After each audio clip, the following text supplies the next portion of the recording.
It was supposed to be just another day on the job. March 21st, 2025, a Friday painted in shades of routine for the two highway patrol officers stationed along the sun-scorched stretch of asphalt. The sun hung high, a relentless tyrant casting heat waves that danced across the pavement. Cars streaked by in a ceaseless parade, their engines a low, steady roar that had long since faded into the background for officers Lisa Carter and Tom Grayson. They leaned against their dusty cruiser, sipping lukewarm coffee, trading idle remarks about the weekend ahead. Lisa dreamed of a quiet night with a book. Tom grumbled about needing a cold beer. Ordinary, predictable, safe, until the world tilted. Lisa saw it first.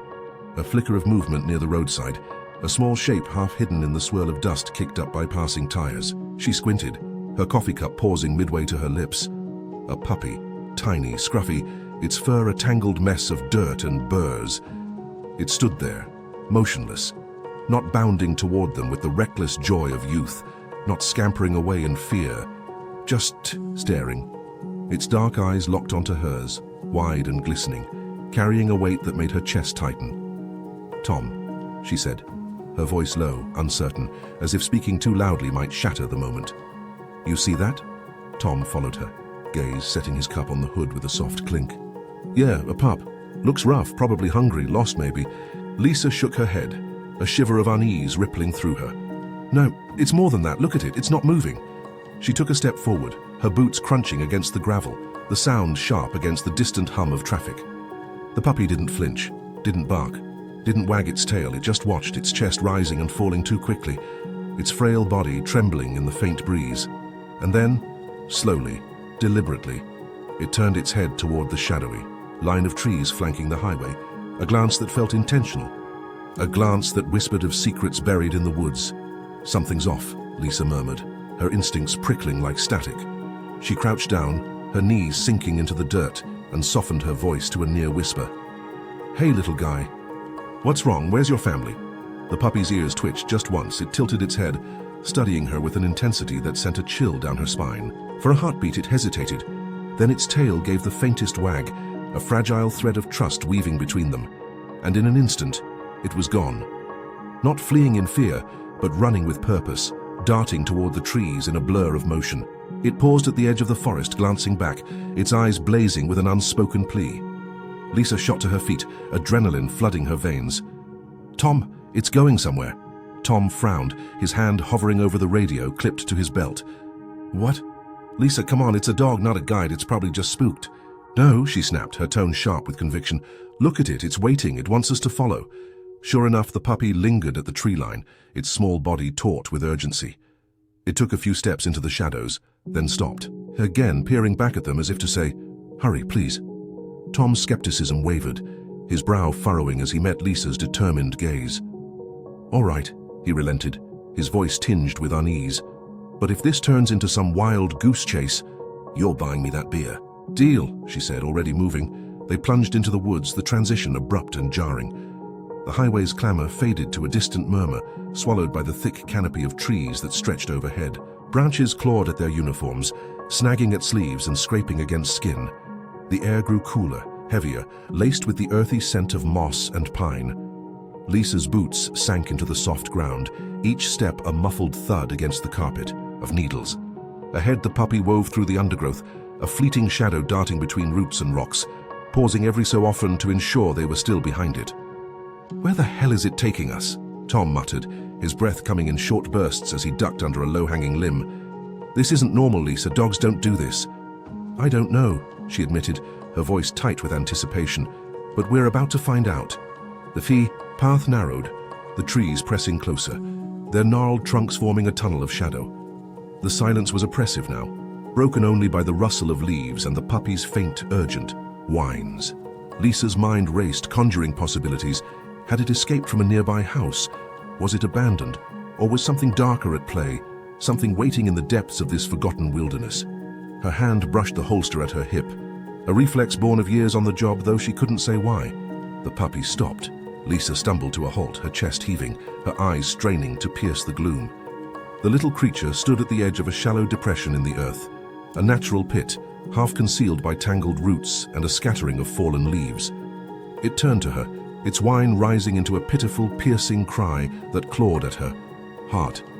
She stepped closer, dread pooling in her stomach, and peered into the hollow. Her breath caught. Her hands trembled as she sank to her knees. There, sprawled in the dirt, lay a dog, an adult, a female, a mother. Her hind leg was ensnared in the jagged teeth of an old hunting trap, the metal rusted and cruel, stained with dried blood. Her body was gaunt, her ribs stark against her patchy fur, her breathing shallow and ragged. She was a ghost of what she'd once been, her strength sapped by days, maybe weeks, of torment. Her eyes, clouded with pain, flickered open as the puppy nuzzled her muzzle, a faint spark of life reigniting at the sight of her child.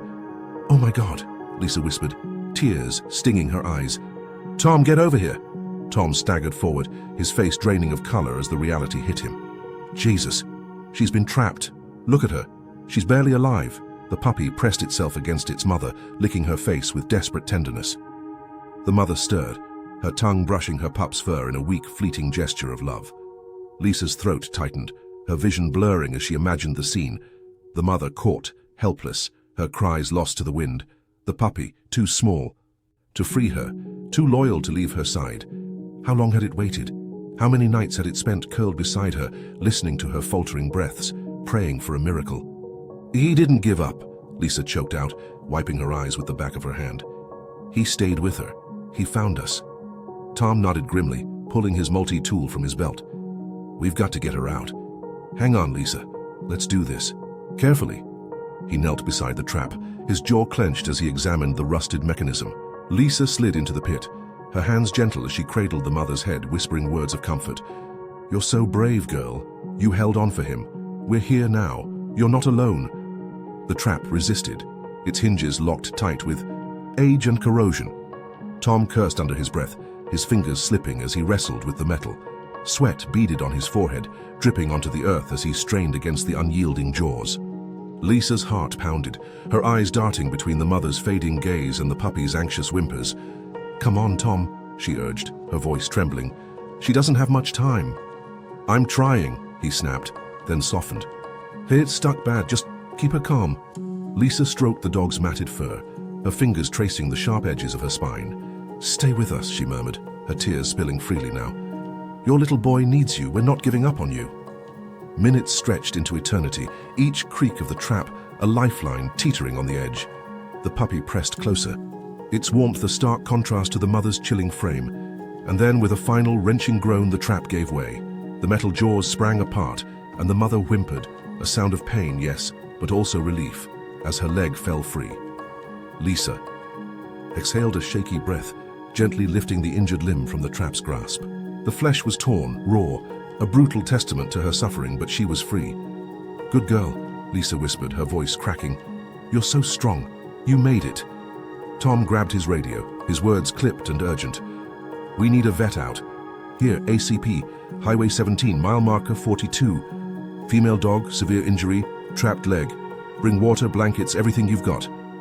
As they waited, Lisa pulled a water bottle from her pack, tipping it carefully to the mother's lips. The dog lapped at it slow and weak, her tongue barely moving. The puppy nestled against her side, its tiny body a lifeline anchoring her to the world. For the first time, Lisa saw the mother's tail twitch, a faint, shaky wag that spoke of hope, of survival, of a bond unbroken. Help arrived in a flurry. Paramedics, a vet, a stretcher, lowered into the pit. The mother was lifted out with care, her pup cradled beside her, refusing to be separated. The vet, a kind-eyed woman with steady hands, assessed her quickly. "She's critical," she said, her tone grave but optimistic. "Dehydrated, malnourished, infection setting in, but she's a fighter. With treatment, she'll pull through." Lisa stood back, her arms wrapped around herself, watching as the pair was loaded into the ambulance. Tom joined her, his hand resting on her shoulder. "You were right," he said quietly, his voice rough with emotion. "That pup, he's a damn hero." "Yeah," Lisa replied, a smile breaking through her tears. "He saved her. He saved them both." The ambulance pulled away, its lights cutting through the dusk settling over the woods. Lisa lingered, her gaze fixed on the fading glow, her heart a tangle of exhaustion and joy. She thought of the puppy's eyes, those desperate, trusting eyes that had drawn her in, She thought of the mother clinging to life for her child, and she knew deep in her bones that this wasn't the end. A week later, she brought them home. The mother, named Grace by the shelter staff, limped but wagged her tail with growing strength. The puppy, dubbed Scout for his fearless quest, bounded around her small apartment, his eyes bright with mischief and love. They slept together that first night. Grace on a soft bed by the couch, Scout curled against her, and Lisa watching from the doorway, her heart fuller than it had been in years. So if you ever drive down Highway 17, mile marker 42, and spot a patrol officer with two dogs, one limping but proud, the other small but mighty, know their story. A tale of a puppy's courage, a mother's endurance, and a bond that defied the odds. A reminder that sometimes the smallest souls carry the greatest strength.